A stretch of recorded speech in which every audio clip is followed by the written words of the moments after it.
Captain Midnight. This video is brought to you by Dashlane. Ever since Sony's meddling in Spider-Man 3, where they forced Venom on a director who clearly had no interest in the character, Spider-Man fans have kind of distrusted the company. And for good reason, especially after those unfortunate hacks a few years ago showed just how lost they were with the character, suggesting that maybe Spidey should get really into EDM or Snapchat in a desperate attempt to appeal to millennials. It was rough. Then there's Sony Pictures Animation, whose last film was the Emoji Movie, so it's hard to blame anyone for being more than a little skeptical of the upcoming Spider-Man Into the Spider-Verse. And yet, have you seen this new trailer? The art style is interesting, it looks like they're doing unique stuff with the characters, and just look at it, it's so cool. That being said, I'm gonna try to tamper down my enthusiasm just a little bit and talk about the biggest risk that this movie faces and how it might be able to overcome it.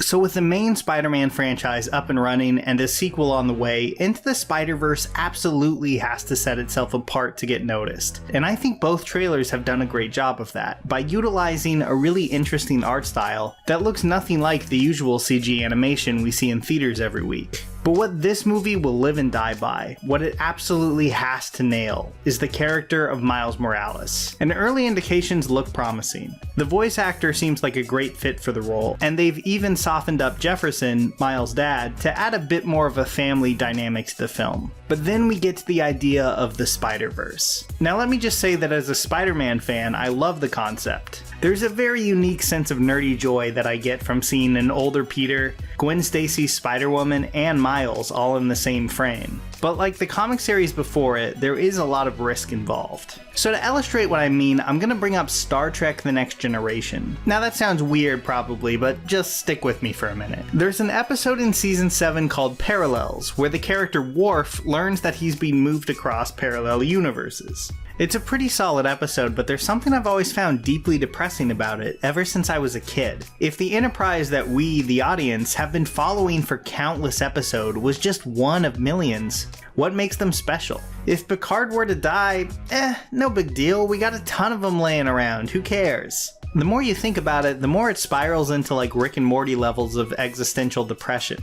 But Star Trek knew that we'd been following the character of Worf for years now, so we'd probably go along for the ride.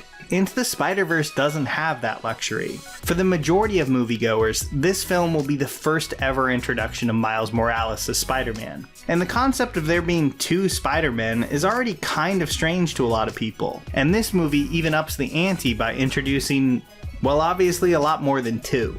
So the big risk this movie is taking is the possibility of completely losing the thread of this being a Miles movie by leaning into the Spider-Verse angle a bit too much. Because in my opinion, the most important thing this film has to do is give audiences a reason to get invested in this second Spider-Man. Without that, it's just kind of a spider extravaganza without an emotional hook. And maybe that sounds okay to you. After all, seeing a bunch of spider people on screen at once will probably be fun either way. But I think it would be a huge problem. Think of the best CG animated movies through the years. Toy Story, Up, How to Train Your Dragon, among many others. They usually share a very common trait. They are incredibly great at getting you emotionally invested in their characters' journeys. And I would say this is more important for animated films than almost any other genre. It's what separates your Toy Story 3s from your Shrek 3s. So Sony needs to make sure that Into the Spider-Verse is a Miles story, first and foremost.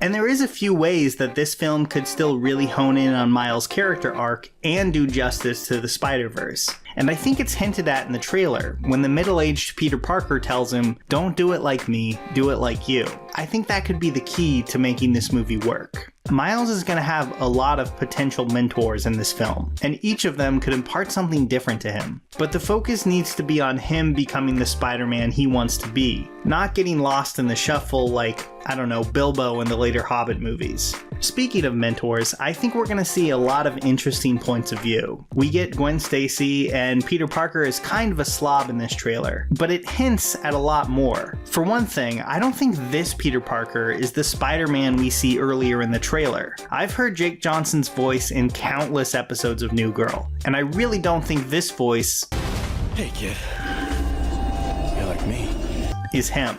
Not only that, but his stockier body type just doesn't fit with the thinner Spidey we see at the beginning. And I start to think that there's way more than one Parker running around, with one Peter acting as kind of the more traditional heroic Spider-Man and Johnson's version being a little less put together. I think that contrast could be a lot of fun. It gives Miles different versions of what kind of hero he could be. I should probably talk about Gwen Stacy a bit more too. Now, it's exciting to see her, but I'd really like to see a movie that's just about her origin in the future, because I enjoyed those comics a lot. In the context of this movie, I think she'll provide another fun addition to the Spider team, but I'm kind of worried she won't get much screen time or development. Oh, and speaking of Spider people, who else do you think is going to be making an appearance? I think Spider-Ham is probably really easy to do as a quick joke, but I'd really like to see Spider-Man from older cartoons, since them meeting was one of my favorite goofy pieces of the Spider-Verse event. Also, Spider-Man Noir in 2099 could be a ton of fun, and I think the latter could really carry an entire franchise on its own.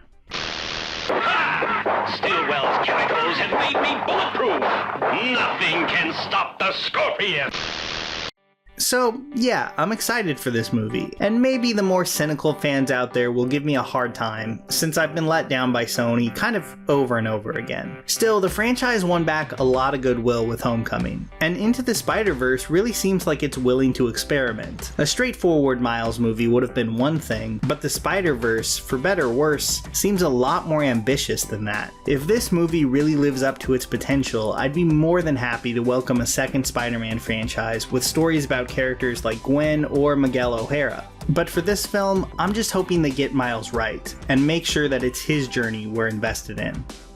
So at the beginning of this video, I touched on the infamous Sony hack from a few years ago. And while that situation was pretty unique and weird, I can't think of an example that better highlights the importance of online security. Spending any time on the internet means creating a bunch of passwords that are really annoying to remember, but super important. And that's where Dashlane comes in. Dashlane is the absolute easiest way I've ever seen to protect yourself from hacks and phishing scams. Because, you know, let's face it, that old password you've had since middle school for almost every online account, with hacking more widespread than ever, that's just not gonna cut it anymore.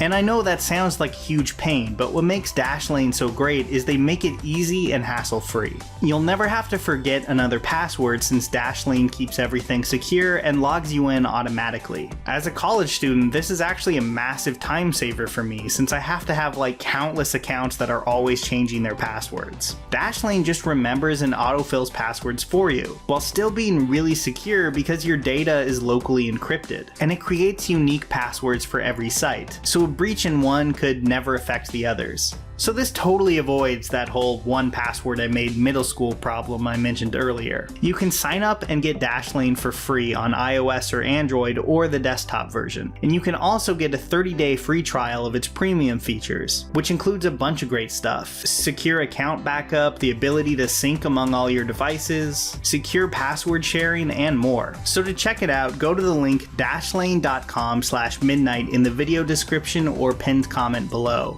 So if you want to keep all your information safe and secure, and make sure the world doesn't know you want Spider-Man to be an EDM DJ for some reason, you can't do better than Dashlane. Here's a special tip for the fellas and girls who have not already joined Captain Midnight's new 1940 Flight Patrol.